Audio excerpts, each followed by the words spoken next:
Hello everyone, section 23 and 24 defence of intoxication के बारे में इस वीडियो में हम डिस्कस करेंगे। आइए चलिए स्टार्ट करते हैं। सेक्शन 23 एंड 24 डिफेंस देते हैं एक ऐसे इंसान को जो नशा कर लेता है। इंटॉक्सिकेशन का मतलब होता है नशा। अब नशा करने पर भी डिफेंस मिलता है क्या? बिल्कुल मिलता है। सेक्शन 23, 24 इसी प्रोविज़न से रिलेटेड हैं। अब कैसे मिलता है शॉर्ट में बताऊँ कि वो जो इंटॉक्सिकेशन, वो जो नशा किया जाता है वो अपनी मर्जी के बिना किया जाता है। ए अगर नशे में है तो ये मतलब नहीं है कि ए ने ही नशा किया हो। मान लो बी ने उसकी ड्रिंक में कुछ मिला दिया हो और उस समय उस नशे की हालत में वो कुछ ऐसा क्राइम कर दे, कोई ऑफेंस कर दे, तो उस केस में ए को डिफेंस दिया जाता है। हालांकि इसमें सेक्शन 24 बात करता है वॉलेंट्री इंटॉक्सिकेशन, मतलब खुद से नशा करना। 23 इनवॉलेंट्री। पहले 23 देखते हैं। देखो सेक्शन 23 एग्जाम्पल के थ्रू समझाता हूँ, पहले आसान हो जाएगा। ए है, ए अपना पार्टी में कोई कोल्ड ड्रिंक पी रहा है, मान लो लिम्का पी रहा है, फेंटा पी रहा है, मरिंडा पी रहा है, कुछ भी लगा लो। बी आता है और बी इसकी कोल्ड ड्रिंक में एक ड्रग मिला के चला जाता है। बी एक बिल्कुल ही गंजेड़ी टाइप का आदमी, वो ए का दोस्त है, ठीक है। वो भाई ए जो है फन करे, मजा करे, उस चक्कर में वो उसकी कोल्ड ड्रिंक में एक गोली मिला देता है, जो भी जिस भी चीज़ की होती है, हीरोइन, चरस, गांजा। चरस गांजा मेरे को प्यारा चरस। तो ये जो भी इसने बी ने इसकी ड्रिंक में ड्रग मिला दिया है, इस वजह से ए की मेंटल स्टेट नेक्स्ट लेवल हो जाती है। नेक्स्ट लेवल का मतलब वो आसमानों की ऊंचाइयों जाता है, उसको कुछ समझ नहीं आ रहा होता फिर वो क्या कर रहे हैं। जो बी ने उसको नशा दे दिया है, उस वजह से ए एक चाकू उठाता है और चाकू उसको लगता है प्लास्टिक का चाकू, बट वो रियल चाकू होता है। और ए को लगता है कि वो एक केक काट रहा है इस चाकू से, बट एक्चुअल में वो असली चाकू से एक आदमी को स्टैब कर रहा होता है। ए एक आदमी को चाकू पेट में मार रहा है, बट उसे लग रहा है मैं केक काट रहा हूँ। ए ने क्या करा, इस इंसान को जो सी है इसको मार दिया। तो इस केस में ये बता दो बस सिंपल कि ए को डिफेंस मिलना चाहिए, ए की सज़ा होनी चाहिए कि नहीं होनी चाहिए। एक प्रूडेंट इंसान कहेगा नहीं होनी चाहिए, बिकॉज ए ने अपनी मर्जी से तो वो नशा नहीं लिया था ना, तो बी ने उसकी कोल्ड ड्रिंक में मिलाया था, जिस वजह से उसकी मेंटल स्टेट अलग हो गई, उसे नेचर ऑफ द एक्ट नहीं समझ आ रहा था। तो इस केस में ए को डिफेंस मिलेगा as per section 23। Bare act भी यही कहता है। बेयर एक्ट को जब आप ब्रेक कर देते हो तो एसेंशियल्स निकल कर आते हैं। तो बेयर एक्ट को ब्रेक कर दिया है मैंने, एसेंशियल्स पढ़ लेते हैं। इसके बाद अगर आप बेयर एक्ट पढ़ोगे तो बेयर एक्ट समझ आ जाएगा। एसेंशियल क्या है? 4 एसेंशियल है। पहला है कि वो पर्सन इंटॉक्सिकेट होना चाहिए, नशा पहले उसको इंटॉक्सिकेट किया जाना चाहिए, प्लस वो जो इंटॉक्सिकेशन होना चाहिए वो इनवॉलेंट्री होना चाहिए। वो जो ड्रग है वो ए ने अपनी मर्जी से नहीं लिया था, वो उसकी नॉलेज के बिना था, या तो उसकी नॉलेज के बिना हो या उसकी विल के अगेंस्ट हो।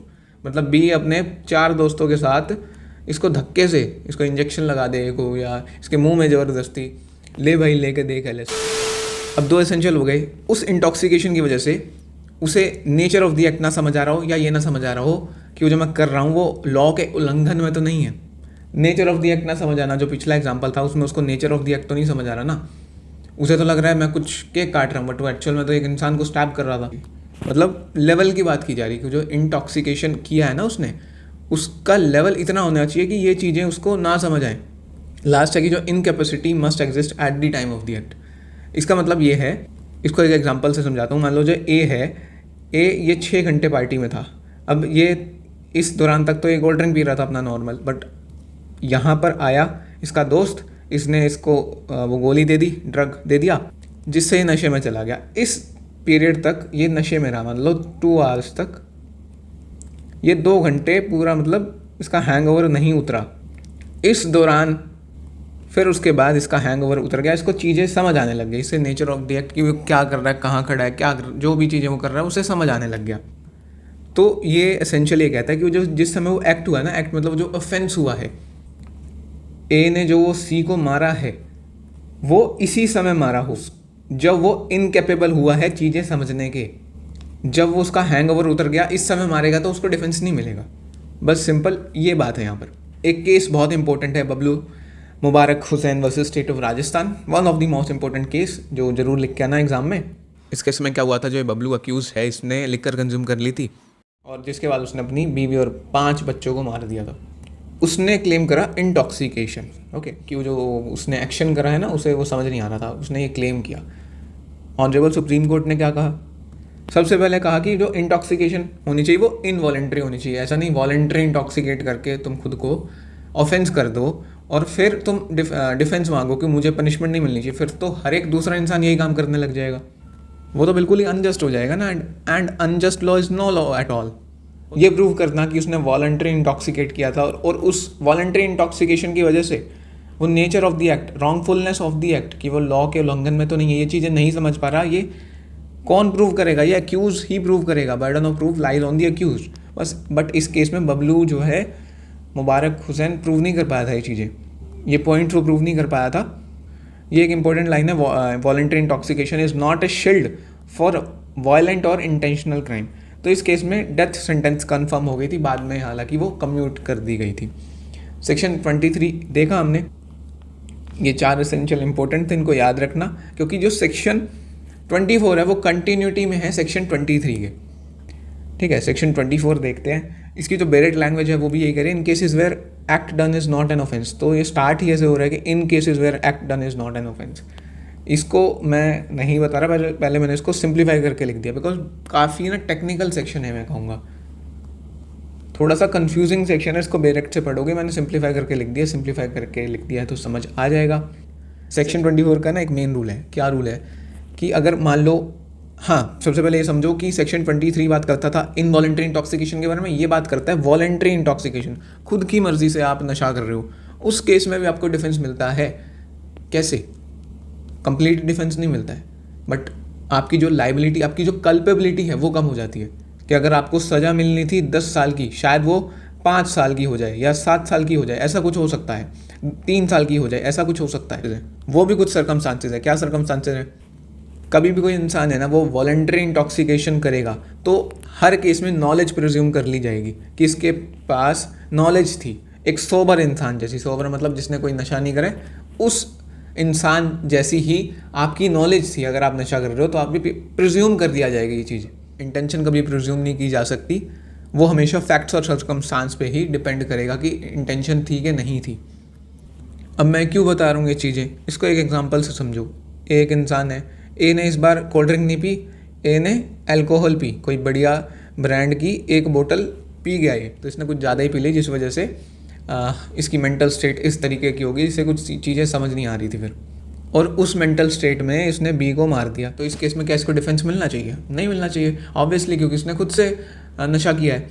बट इसे डिफेंस मिल सकता है, डिफेंस कंप्लीट नहीं मिलेगा, पार्शियल डिफेंस मिलेगा। अगर ये नशा करने के बाद ना इस लेवल तक इसका माइंड जा चुका है कि इसकी इंटेंशन ये फॉर्म नहीं कर सकता, इसे कुछ समझ नहीं आ रहा है, फिर इसने बी को मार दिया है, तो इस केस में इसको डिफेंस ये मिलेगा कि वैसे तो ये मर्डर के लिए लायबल होता है ना, जिस तरीके से इसने बी को मारा है। अगर कोई सोबर इंसान इस तरीके से मारता तो वो मर्डर के लिए लायबल होता, बट ए इस केस में कल्पेबल होमोसाइड के लिए लायबल हो जाएगा। ठीक है, ये he will be liable for culpable homicide provided all this essentials are fulfilled. ये 4 एसेंशियल है इसमें कि वॉलंटरी इंटॉक्सिकेशन होना चाहिए, इस तरीके का होना चाहिए कि नेचर ऑफ द एक्ट नहीं समझ आ रहा, रॉन्गफुलनेस ऑफ लॉ नहीं समझ आ रहा, टाइप ऑफ ऑफेंस एक बहुत इंपॉर्टेंट पॉइंट है यहाँ पर। उन्हीं केसेस में जो सेक्शन 24 अप्लाई होगा जहाँ पर इंटेंशन और नॉलेज दोनों इंग्रेडिएंट है, मतलब इंटेंशन नहीं है तो नॉलेज है, तो नॉलेज से किसी इंसान को लायबल बनाया जा सकता है। बहुत सारे ऑफेंसेज हैं जहाँ पर इंटेंशन इंग्रेडिएंट चाहिए है, नॉलेज अगर है तो उसको लायबल नहीं बनाया जाएगा। और बहुत सारे ऑफेंसेज है जैसे कि मर्डर, हर्ट के केस में भी अगर कोई ए जो है बी को थप्पड़ मारता है और बी की या तो इंटेंशन है या नॉलेज है, दोनों में से कुछ भी है, तो उसको लायबल बनाया जा सकता है। बट ये होता है कि नॉलेज के केस में जनरली कम पनिशमेंट होती है। सेम मर्डर के केस में भी अगर नॉलेज है तो कम पनिशमेंट होती है, या तो वो जो ऑफेंस है वो कल्पेबल होमोसाइड का हो जाता है अगर नॉलेज है तो, या वैसे जनरली कम पनिशमेंट होती है अगर मर्डर भी है तो, नॉलेज अगर है तो डिफेंस जो है सेक्शन 24 में वो इस एक्सटेंट तक है कि आपकी पनिशमेंट कम हो जाएगी, ख़त्म नहीं होगी। लास्ट नॉलेज प्रिज्यूम कर ली जाएगी, इंटेंशन प्रिज्यूम नहीं कर सकते, वो फैक्ट्स एंड सर्कमस्टांस पे डिपेंड करता है। और जनरली इंटेंशन को प्रूव करना बहुत मुश्किल होगा उन केसेस में जहाँ पे वॉलंटरी इंटॉक्सिकेशन किया गया है। कैसे आप इंटेंशन प्रूव करोगे अगर सामने वाली पार्टी के पास ये प्रूफ है कि उसने बहुत ही ज़्यादा नेक्स्ट लेवल तक इंटॉक्सिकेशन कर लिया था? बहुत मुश्किल हो जाएगा, हो तो सकता है बट बहुत मुश्किल हो जाएगा। मेन यहाँ पर केस है Basdev versus state of PEPSU. Same जो पॉइंट पीछे डिस्कस करें कि नॉलेज तो प्रिज्यूम की जा सकती है, इंटेंशन फैक्ट से इन्फर करनी पड़ेगी, प्रिज्यूम नहीं की जा सकती। फैक्ट्स ये थे इस केस के कि जो बासदेव है उसने 15-16 साल के एक लड़के को गोली मार दी। केस में डिसाइड हुआ था कि वो इनकेपेबल नहीं था अपने एक्शन समझने के लिए, बासदेव की इंटेंशन थी तो उसको मर्डर के लिए लायबल बनाया गया था इस केस में। सो इसी के साथ ही वीडियो एंड होती है। लाइक कर दो वीडियो को। है ना। प्लीज़ कर दो, मेरी बहुत हेल्प हो जाती है, और साथ में कमेंट भी कर दो। और वीडियोस चाहिए तो नीचे डिस्क्रिप्शन में BNS का लिंक है। नोट्स चाहिए हैं तो नीचे नंबर मैंने अगर डाल दिया होगा भी देख लो, नहीं डाला तो मैं फ्यूचर डेट में डालने वाला हूँ। और BNS के और अदर सब्जेक्ट्स के नोट्स आपको उस नंबर पर व्हाट्सअप करके मिल जाएंगे। सो इसी के साथ ये वीडियो एंड करते हैं। वीडियो अच्छी लगे तो प्लीज़ लाइक कीजिएगा, चैनल पर नए हो तो सब्सक्राइब करना। मिलते हैं जल्दी नेक्स्ट वीडियो में। That was it for today, have a nice day.